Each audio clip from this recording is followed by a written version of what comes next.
Hello everyone, welcome back to my channel. आज के इस वीडियो में हम क्लास 9 के उर्दू के लेसन 5 को पढ़ेंगे, देन इसके क्वेश्चन को सॉल्व करेंगे। तो अगर आप हमारे चैनल पे नए हैं तो प्लीज़ चैनल को सब्सक्राइब जरूर कीजिएगा, और अगर आपको वीडियो पसंद आता है तो वीडियो को लाइक भी जरूर कीजिएगा। तो देखिए, इस सबक का नेम है बांध पैमा की दिलरुबा कहानी। तो इसका मुतरजिम है अनीसुद्दीन मलिक, और ये अंग्रेजी कहानी है स्केटिफ एंड स्केटिफ का। तो मैं इसे रीड करती हूँ, आप लोग इसे ध्यान से देखिए और समझिए। इसके बाद हम इसके क्वेश्चन को सॉल्व करेंगे। 17वीं सदी के वस्त तक साइंसदानों का ख्याल था कि कुदरत में खला के लिए ज़बरदस्त दहशत है। यह अकीदा कि कुदरत खला को नापसंद करती है। पंप की कारकिर्दगी बुनियाद है। पंप में एक लंबा पाइप होता है जिसका एक सिरा इस पानी में डूबा रहता है, जिसको निकालना होता है, जबकि दूसरा सिरा बोरेल या अस्त्वान से जुड़ा होता है। जब पंप की हैंडल को ऊपर नीचे किया जाता है तो सिलेंडर में एक जज़वी खला पैदा हो जाता है। कदीम ज़माने के साइंसदानों का ख्याल था कि चूँकि कुदरत को खला नापसंद है, इसलिए इस खाली जगह को पूर्ण करने के लिए पानी ऊपर चढ़ आता है। एक रिवायती कहानी के मुताबिक 1640 में टस्कनी के ग्रांड ड्यूक ने अपने महल की ज़मीन में कुआं खुदवाने का फैसला किया। मज़दूरों को ज़मीन इससे ज़्यादा खोदनी पड़ी जितनी की अमूमन ज़रूरत पड़ती थी, क्योंकि पानी इनको इस वक्त तक नहीं मिला जब तक उन्होंने ज़मीन 40 फीट गहराई तक नहीं खोदी। फिर एक पंप बनाया गया जिसका पाइप पानी में डूबा हुआ था।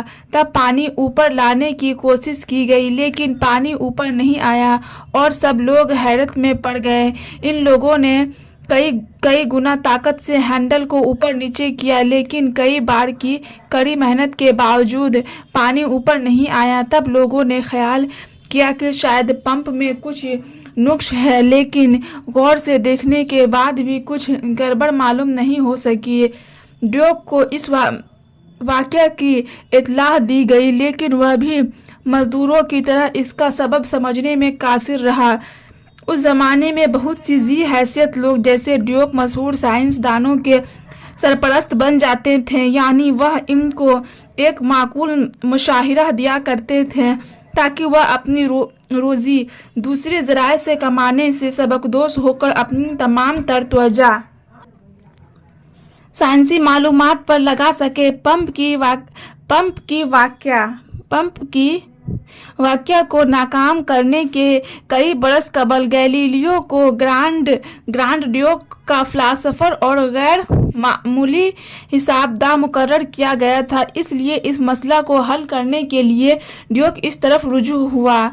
यह देखा गया कि पाइप 18 हथेलियों तकरीबन 33 फीट पाइप पड़ा था, इससे ज़्यादा नहीं। गैलीलियो ने इसकी वजाहत इस तरह की कि कुदरत ने अगरचे खला को नापसंद किया, लेकिन इसकी नापसंदगी उस वक्त ख़त्म हो जाती है जब पानी हथेलियों तक या उससे आगे गहराई तक पहुंच जाता है। लेकिन बज़ाते खुद इस दलील से गैर मुतमईन था, क्योंकि वह एक ज़ईफ़ इंसान था। इसलिए इसने अपने एक शागिर्द जिसका नाम टोरिसेली था, इसको मसला का हल निकालने के लिए कहा।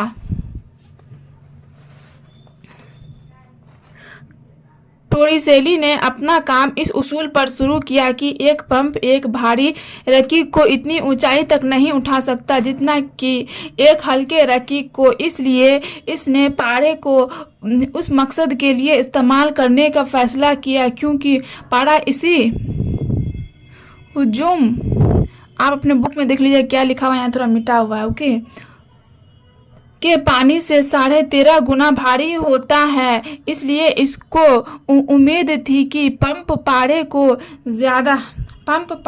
ज़्यादा से ज़्यादा 33 फीट 13 यानी तकरीबन 30 इंच उठा सकेगा। पारे को इस्तेमाल करने का एक बड़ा फ़ायदा यह होगा कि 33 फीट लंबी नली के बजाय तकरीबन 1 गज लंबी ट्यूब काफ़ी होगी, जिसको इस्तेमाल करना आसान होगा। इसने एक कांच की नली ली जिसका एक सिरा बंद था।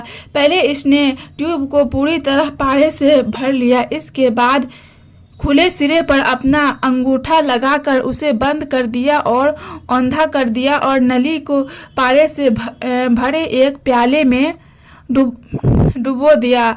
इस तरह इसका खुला सिरा ज़ेर सतह रहा। जब इसने अपने अंगूठे को पारे के कॉलम के खुले सिरे से उठाया तो वह 30 इंच का कॉलम मौजूद था और नली के ऊपर जहां पहले से कुछ पारा था अब खाली जगह थी, जिसे बाद में टोरिसेली खाना कहा गया।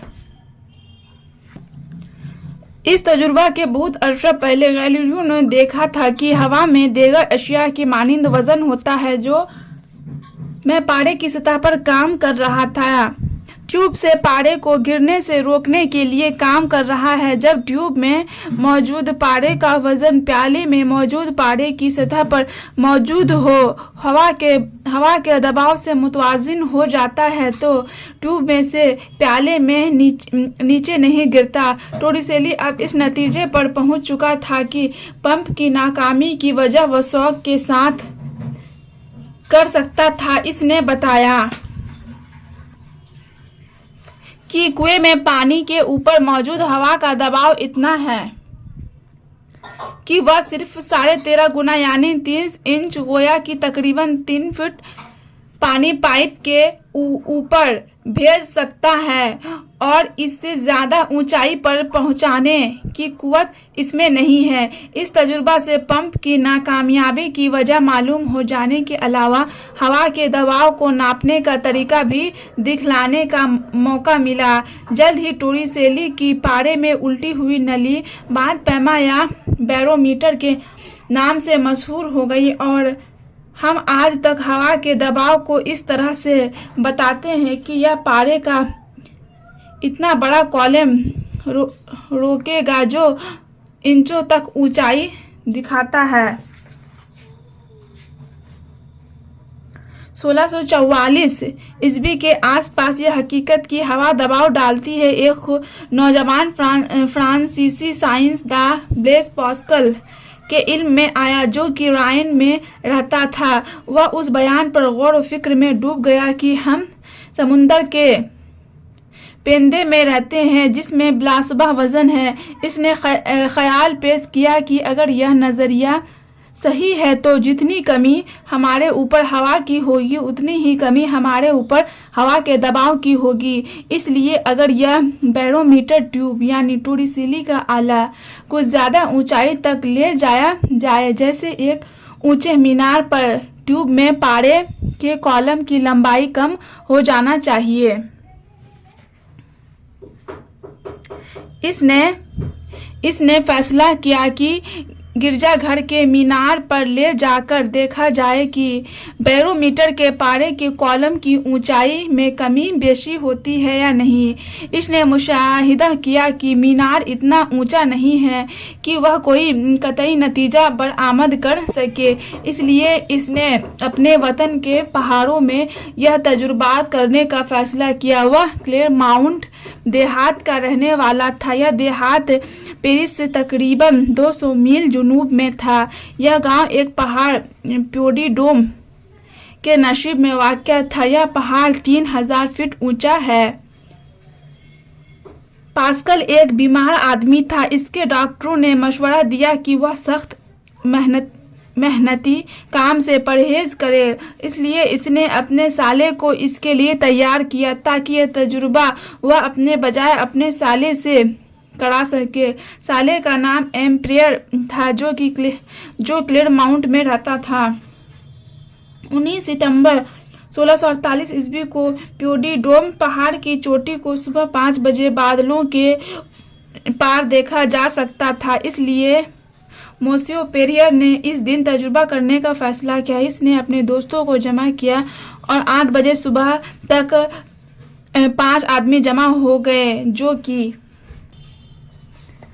अपने पेशों में मुमताज़ थे और सभी साइंस में दिलचस्पी रखते थे। वह सभी कोहे पैमाई के लिए तैयार हो गए। मोसियो ने अपने साथ कांच के 2 ट्यूब ले लिए जो कि 4 फुट लंबे थे और जिनका एक सिरा बंद था। 20 प्याले लिए और तकरीबन 16 लोड पारा। पहाड़ की ऊपरी सतह पर पहुंचकर इसने टोरिसेली का तजुर्बा एक कांच की नली और पारे से किया और देखा कि पारे के काम की ऊंचाई इतना इंच थी। मतलब इतना दिया हुआ आपको उर्दू में लिख दिया गया है। इसने यह तजुर्बा दूसरे ट्यूब से दोहराया और अपने आप को मुतमईन कर लिया कि हर एक ट्यूब में कॉलम की ऊंचाई एक सी थी। 5 आदमी प्योडीडोम की चोटी की तरफ रवाना हुए और एक उल्टी ट्यूब को अपने दोस्त के पास छोड़ गए, जिसने अपने आप को इस खिदमत के लिए पेश किया कि वह बाकायदगी से तमाम दिन कॉलम की ऊंचाई को नापता रहेगा। चोटी तकरीबन 3000 फीट ऊंची थी। वहां पहुंचने पर इन लोगों ने टोरिसेली के तजुर्बा को दोहराया और देखा कि पारे की ऊंचाई इतना इंच थी, लगभग इतना इंच थी। इससे पता चला कि कॉलम की ऊंचाई में चलने के मुकाम के मुकाबला में इतना इंच कमी हो गई। उन्हें उम्मीद थी कि पहाड़ी की चोटी पर जाकर फर्क जरूर आएगा, लेकिन दबाव पैमाई एडनिक्स में इतना बड़ा फर्क पाकर उन्हें यकीन नहीं आया और उन्होंने फैसला किया कि तजुर्बा मुख्तलिफ तरीकों से और मुख्तलिफ जगहों पर किया जाए। उन्होंने यह तजुर्बात पहाड़ की चोटी पर एक छोटे बिजली घर और इसी इलाके में मुख्तलिफ मुकामात पर किए, यहाँ तक कि उन्होंने इंतज़ार किया कि पहाड़ पर कोहरा छा जाए और फिर तजुर्बा दोहराया, लेकिन हर जगह चोटी पर कॉलम की ऊंचाई इतना इंच थी। अब वह नीचे उतरने लगे। जब वह इस मुकाम पर पहुंचे जो तकरीबन आधी दूरी पर था, तो उन्होंने तजुर्बा को दोहराने का फैसला किया। उन्होंने मुशाहिदा किया कि कॉलम की ऊंचाई 25 इंच हो गई है। चलने के मुकाम पर पहुंचने पर उन्होंने ट्यूब को फिर चेक की और देखा कि शुमार यही है, यानी इतना इंच। दूसरी सुबह पहाड़ की चोटी पर वाक़या और ओरिट्री के पादरी ने फरमाइश की इस तजुर्बा को क्लेयर माउंट के नोट्री डोम के ऊंचे मीनार की सबसे ऊंची मंजिल में दोहराया जाए। वहां पर शुमार करने से इतना इंच का फर्क था। मीनार तकरीबन कितना लिखा हुआ है, 120 है। ओके, 120 फीट बुलंद था। तजुर्बात के नताइज को पास्कल के पास भेज दिया गया। इसने फौरन इन तजुर्बात को पेरिस के बुलंद मीनार पर दोहराया। इसे भी तकरीबन वही नताइज मिले जो कि इसके साले को हासिल हुए थे। पास्कल के इन तजुर्बात से बिलाशुबा यह जाहिर हो गया कि गैलीलियो का यह नज़रिया कि हवा में वज़न होता है सही था और हम हवा के समुंदर के तह में रहते हैं जो हम पर दबाव डाले हुए है। इन तजुर्बात से यह भी जाहिर हुआ कि टोरिसेली की नली को पहाड़ों की ऊंचाई या एल्टीट्यूड के नापने के लिए भी इस्तेमाल किया जा सकता है और किरा फ़ज़ाई में हवा के दबाव के नापने के लिए भी।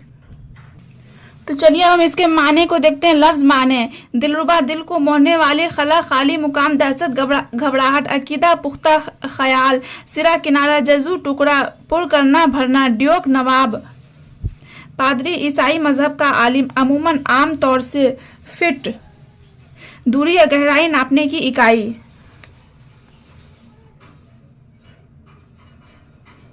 नुक्स, कमी, इत्तला देना, खबर करना, सबब, वजह, जी हैसियत वाले, अमीर लोग, सरपरस्त, गार्जियन, माकूल, मुनासिब, सबकदोश, रिटायर। तवज्जो, ध्यान, रुजू करना, लौटना, तवज्जो करना, वजाहत, तफसील, वाज़ेह कर या फिर वाज़ेह करना। फ़िलासफ़र, फ़लसफ़ा का माहिर, बज़ाते खुद अपने आप में ज़ईफ़, कमज़ोर, रकीक, बहने वाला मादा। मुनक़सिम, तक़सीम हो जाना, औंधा करना, उल्टा देना। ज़ेर सतह, सतह के नीचे। अशिया, शय की जमा, बमाने चीज़, शय की जमा या फिर बमाने चीज़। वसौक, यकीन, कुव्वत, ताकत। साइंसदा, साइंस का इल्म जानने वाला। कतई, नतीजा, फैसला का नतीजा। देखिए हम इसके क्वेश्चन को सॉल्व करते हैं। क्वेश्चन नंबर 1 है, ज़ेर निसाब मजमून के मुसन्निफ का नाम क्या है, मतलब उसको लिखना है। लिखिए। इसका जवाब हो जाएगा ज़ेर निशाब मजमून के मुसन्निफ का नाम स्कैटिफ एंड स्कैटिफ है। आप देखिए होंगे बुक में सबसे ऊपर लिखा हुआ है स्कैटिफ एंड स्कैटिफ। दूसरा है, मजमून किस जुबान से तर्जुमा है, तो यह मजमून अंग्रेजी जुबान से तर्जुमा है। इस मजमून के मुतरज्जिम कौन है, इस मजमून के मुतरज्जिम अनीसुद्दीन मलिक है। 4 में है, किस मौजू पर यह मजमून लिखा गया है, तो इसका जवाब हो जाएगा साइंसी मौजू पर यह मजमून लिखा गया है। देखिए नेक्स्ट आपको मुख्तसर गुफ्तगू में है, फर्स्ट नंबर में, इस मजमून का ताल्लुक किस मुल्क से है, मुख्तसर बयान कीजिए। इसका जवाब हो जाएगा इस मजमून का ताल्लुक फ्रांस से है। 17वीं सदी के वस्त तक फ्रांस में कई साइंसदानों का ख्याल था कि कुदरत में खला के लिए ज़बरदस्त दहशत है और उन्होंने ज़मीन की फितरत बनावट से मुतल्लिक कई तहकीकात किए और पता करने की कोशिश की गई ज़मीन के इर्द गिर्द खला होने की कुदरती तौर पर क्या वजह है। क्वेश्चन नंबर 2 है, इस मजमून में किन साइंसदानों का तज़किरा है, सबों के नाम लिखिए। मतलब कि इस मजमून में जो जो साइंसदानों का तज़किरा है उसका नाम लिख के आपको बताना है। तो देखिए इसका जवाब हो जाएगा इस मजमून में कई साइंसदानों का तज़किरा है जिनके नाम दर्ज झेल है, मतलब नीचे दिया गया है। टोरिसेली, गैलीलियो, मोसियो और ब्लेर पास्कल वगैरह अहम है। नेक्स्ट क्वेश्चन है, इस मजमून की अफादीत पर 5 जुमले लिखिए। तो इसका जवाब हो जाएगा ज़ेर निशाब मजमून बाद पैमा के दिलरुबा कहानी साइंसी तहकीक के मौजू पर है। 17वीं सदी के साइंसदानों का यह अकीदा की कुदरत खला को नापसंद करती है जो पंप की कारकिर्दगी की बुनियाद है। इसी मजमून पर फ्रांसीसी साइंसदानों ने तहकीक किया और अपने नतीजों को दुनिया के सामने पेश किया। देखिए तफसीली गुफ्तगू में है, फर्स्ट नंबर में, फ्रांस में साइंसी तरक्की पर एक मजमून लिखिए। तो इसका जवाब हो जाएगा फ्रांस में 17वीं सदी साइंस की तरक्की की सदी थी। इस सदी के वस्त तक साइंसदानों का ख्याल था कि कुदरत में खला के लिए ज़बरदस्त दहशत है। यह अकीदा की कुदरत खला को नापसंद करती है और यह पंप की कारकिर्दगी बुनियाद है। पंप में एक लंबा पाइप होता है जिसका एक सिरा उस पानी में डूबा रहता है जिसको निकालना होता है, जबकि दूसरा सिरा बोरेल या स्तुआन से जुड़ा होता है। जब पंप के हैंडल को ऊपर नीचे किया जाता है तो सिलेंडर में एक जज़वी खला पैदा हो जाता है। जज़वी खला पैदा हो जाता है। कदीम ज़माने के साइंसदानों का ख्याल था कि चूँकि कुदरत को खला नापसंद है इसलिए इस खाली जगह को पुर करने के लिए पानी ऊपर चढ़ आता है। हम यह कह सकते हैं कि 17वीं सदी में फ्रांस में साइंसी तहकीक के माहौल ने दूसरे मुल्कों में भी साइंसी तहकीक को फैलाया। नेक्स्ट क्वेश्चन है, साइंस की रोशनी में इस मजमून का मरकजी ख्याल पेश कीजिए। तो इसका जवाब हो जाएगा बाद पैमा के दिलरुबा कहानी एक साइंसी मजमून है जिसके मुसन्निफ स्कैटिफ एंड स्कैटिफ है और अनीसुद्दीन मलिक ने इसे उर्दू का जामा पहनाया है। इस मजमून में टोरिसेली, गैलीलियो, पास्कल, मोसियो वगैरह के तजुर्बात ने अहम हिस्सा लिया और यह साबित हो गया कि हवा में वज़न होता है और हम हवा के समुंदर की तह में रहते हैं जो हम पर दबाव डाले हुए है। अब देखिए नेक्स्ट 3 नंबर में, दर्ज झेल की तारीफ कीजिए। मतलब आपको उसके तारीफ करना बताना है। जब आप पारा हम लोग बोलते हैं थर्मामीटर में बुखार नापने में पारा का इस्तेमाल होता है। थर्मामीटर में जब हम लोग बुखार नापते हैं उसमें क्या होता है, पारा का इस्तेमाल होता है। नेक्स्ट है दबाव। दबाव को अंग्रेजी में प्रेशर कहते हैं। दबाव किसी रकीक मादे की फितरी ताकत को नापने का जरिया है। खला, खाली जगह को खला कहते हैं। ओके, खाली जगह को क्या कहते हैं? खला कहते हैं। नेक्स्ट है सतह। हर चीज का बालाई रुख ऊपरी रुख को सतह कहते हैं। बाद पैमा, हवा को नापने वाला साइंस की इस्तेलाह में इस मशीन को बाद पैमा कहते हैं। रकीक, बहने वाला मादा को रकीक कहते हैं। हुजूम, कोई भी ठोस मादा को जब किसी बर्तन में रखा जाता है तो इस बर्तन में मादा जितनी जगह लेता है उस जगह को हुजूम कहते हैं। बैरोमीटर। बैरोमीटर एक तरह का साइंसी आला है जिसके जरिया जमीन के ऊपरी सतह पर, अंदरूनी सतह पर या सतह समुंदर पर हवा के दबाव को नापने के लिए किया जाता है। तो आई होप कि आपको वीडियो पसंद आया होगा। वीडियो देखने के लिए थैंक यू सो मच।